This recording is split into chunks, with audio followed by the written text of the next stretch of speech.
DElEd प्रशिक्षु 2019 second semester का इस यूट्यूब चैनल पर हार्दिक स्वागत है। जैसा कि हम पिछली कक्षा में गुप्त साम्राज्य के पतन के बारे में चर्चा किए थे। गुप्त साम्राज्य के पतन के तत्पश्चात वर्ध साम्राज्य का उदय हुआ। वर्धन साम्राज्य के बारे में आज हम चर्चा करेंगे। गुप्त काल के लगभग 100 वर्ष बाद उत्तर भारत में एक नई शक्ति का उदय हुआ जो वर्धन वंश के नाम से प्रसिद्ध था। इसकी राजधानी थानेश्वर वर्तमान में अंबाला जिला थी। इस वंश का प्रथम राजा प्रभाकर वर्धन था, जिसने हुड़ों को उत्तर पश्चिम भारत से बाहर खदेड़ दिया था। इसी वंश में आगे हर्ष का नाम राजा हुआ। हर्ष प्रभाकर वर्धन का पुत्र तथा राज्यवर्धन का छोटा भाई था। राज्यवर्धन की मृत्यु के पश्चात 606 ईस्वी में हर्षवर्धन सिंहासन पर बैठा। जिस समय वह सिंहासन पर बैठा उसकी आयु केवल 16 वर्ष की थी। उस समय उनकी राजधानी थानेश्वर थी। बाद में कन्नौज को अपनी राजधानी बनाया। हर्ष स्वयं विद्वान थे तथा वह विद्वानों के आश्रयदाता भी थे। संभवतः हर्ष से भयभीत होकर शशांक ने कन्नौज को छोड़ दिया। हर्षवर्धन के भी कोई समान राजा नहीं था। हर्षवर्धन का कोई संतान भी नहीं था। अतः मंत्रियों और जनता के अनुरोध करने पर हर्ष ने कन्नौज का सिंहासन स्वीकार कर लिया। अब हर्ष कन्नौज और थानेश्वर दोनों का शासक बन गया। इस प्रकार उसकी शक्ति में भी वृद्धि हो गई। हर्ष की दिग्विजय अपनी शक्ति का विकास करने के पश्चात हर्ष ने निम्नलिखित प्रदेशों पर अपना प्रभुत्व स्थापित किया। चालुक्य राज्य पर आक्रमण। वल्लभी राज्य के दक्षिण में महाराष्ट्र में चालुक्य वंश का प्रतापी राजा पुलकेशिन द्वितीय शासन कर रहा था। वह बड़ा ही प्रतापी और साहसी शासक था। हर्ष ने 620 ईस्वी में पुलकेशिन के राज्य पर आक्रमण कर दिया। पुलकेशिन ने हर्ष के साथियों को बुरी तरह से रौंद दिया। ध्रुवसेन द्वितीय के साथ युद्ध। सौराष्ट्र में मैत्रक वंश का शासक शासन कर रहा था। वल्लभी मैत्रकों की राजधानी थी। सैनिक दृष्टि से वल्लभी का विशेष महत्व था। इस समय वल्लभी के शासक ध्रुवसेन को हर्ष ने पराजित किया था। ध्रुवसेन और हर्ष के मध्य मैत्री हो गई थी। हर्ष ने अपनी कन्या का विवाह ध्रुवसेन से कर दिया। मगध के राज्य तथा पूर्व पर आक्रमण। हर्ष ने मगध पर 614 ईस्वी में आक्रमण कर राजा की उपाधि धारण की। कामरूप के राजा भास्कर वर्धन ने उनसे मित्रता कर ली। सिंधु पर आक्रमण। महाकवि बाण के अनुसार हर्ष ने सिंधु पर भी विजय प्राप्त कर ली थी तथा नेपाल को भी कर देने के लिए मजबूर एवं विवश कर दिया। समस्त उत्तर प्रदेश, बिहार, बंगाल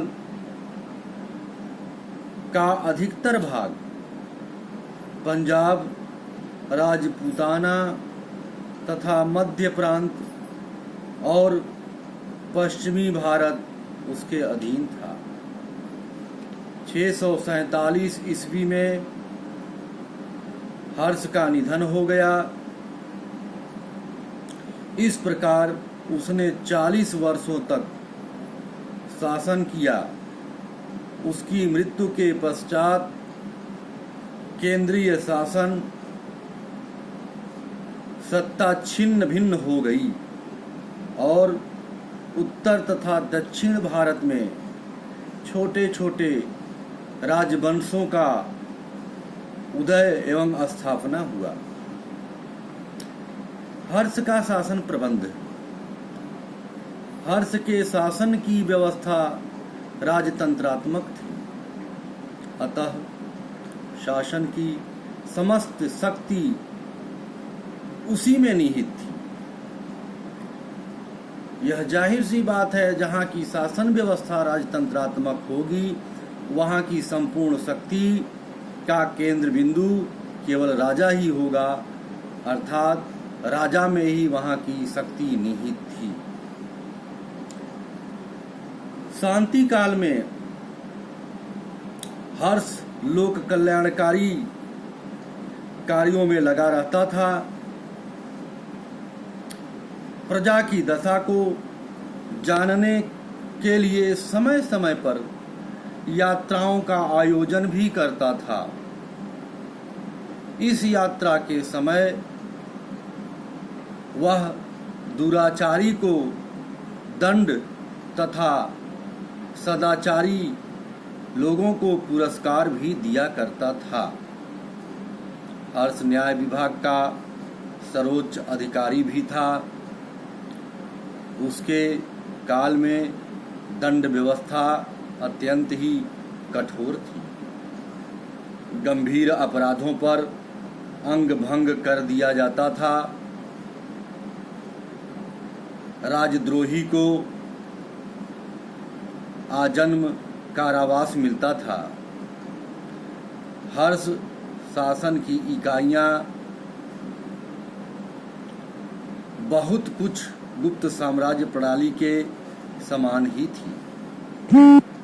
उदार नीति के कारण हर्ष अपनी प्रजा से उपज का छठा भाग ही लेता था। आयात कर भी बहुत कम लिए जाते थे। लोक कल्याण। अशोक के समान हर्ष भी महान उदार शासक था। उसने यात्रियों की सुख सुविधा के लिए अनेक सड़कें एवं धर्मशालाएं बनाई थी तथा कुएं खुदवाए थे। राज्य की ओर से शिक्षा की भी उचित व्यवस्था एवं प्रबंध था। प्रयाग की पंचवर्षीय सभा।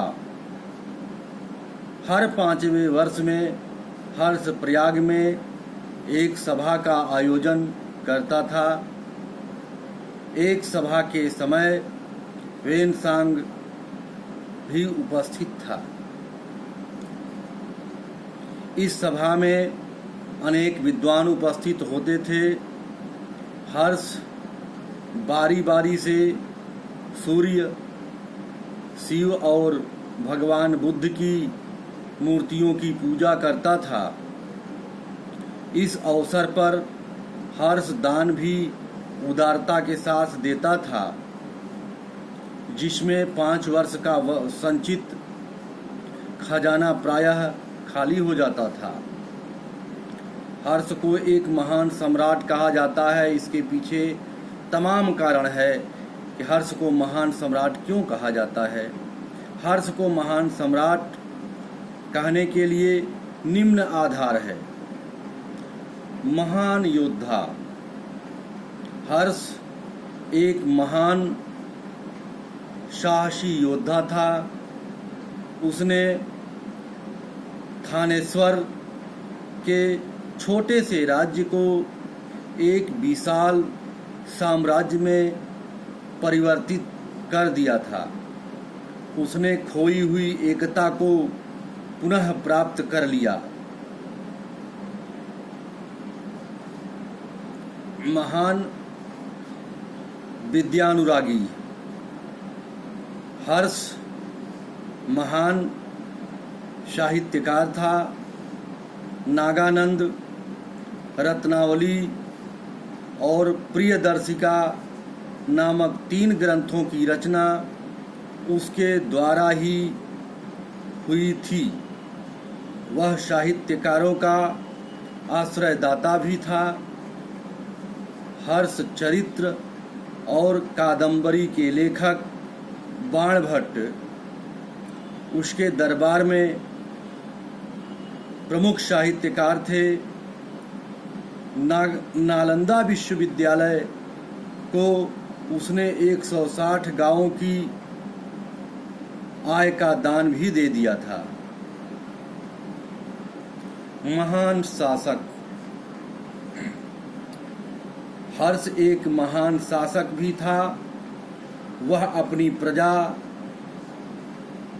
को प्यार करता था तथा उसके हित के विषय में सदैव विचार विमर्श करता रहता था एवं मनन करता रहता था। उसके राज्य में अपराधियों को कठोर दंड प्रदान किए जाते थे, जिस कठोर दंड के परिणाम स्वरूप अपराध बहुत कम हो गए थे। अपराध करने से पहले लोगों के अंदर वह दंड की मानसिकता आ जाती थी जिससे अपराध नहीं करते थे। महान धार्मिक। वह शिव, सूर्य आदि की उपासना करने के साथ साथ बौद्ध धर्म में भी श्रद्धा रखता था। दूसरे शब्दों में उसमें उच्च कोटि की धार्मिक सहिष्णुता थी। वह सभी संप्रदायों के साधु संतों को आदर की दृष्टि से देखता था तथा सदैव सम्मान करता था। उसने अपने राज्य में बहुत से विहार बनवाए थे। उसने पशुवध तथा मांस भक्षण दंडनीय अपराध घोषित कर दिया था, जिसके परिणाम स्वरूप पशुवध और मांस भक्षण नहीं होता था। उसने अनेक पुण्यशालाएं बनवाई थी जहां पर गरीबों को निःशुल्क भोजन कराया जाता था। ह्वेनसांग की दृष्टि से चीनी यात्री ह्वेनसांग उसके शासनकाल में आया था।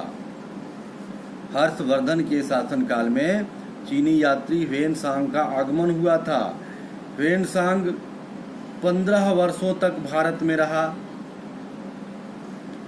हर्षवर्धन एक प्रजापालक एवं उदार शासक थे। उन्होंने जिन राज्यों पर विजय प्राप्त की, उन राजाओं ने हर्ष की अधीनता स्वीकार कर ली।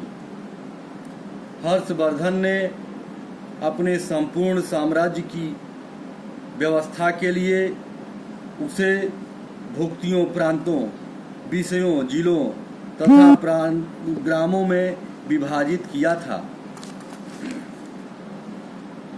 उसने शासन में अपराध कम कर दिया था। अपराध करने वाले को कठोर दंड दिया जाता था।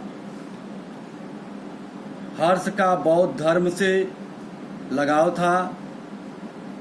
उसने कन्नौज में एक विशाल धर्म सभा बुलाई थी। वह बहुत दानी भी थे। वह हर 5 वर्ष में प्रयाग में मेले में दान करते थे। नालंदा का विश्व प्रसिद्ध विश्वविद्यालय हर्ष के राज्य में था।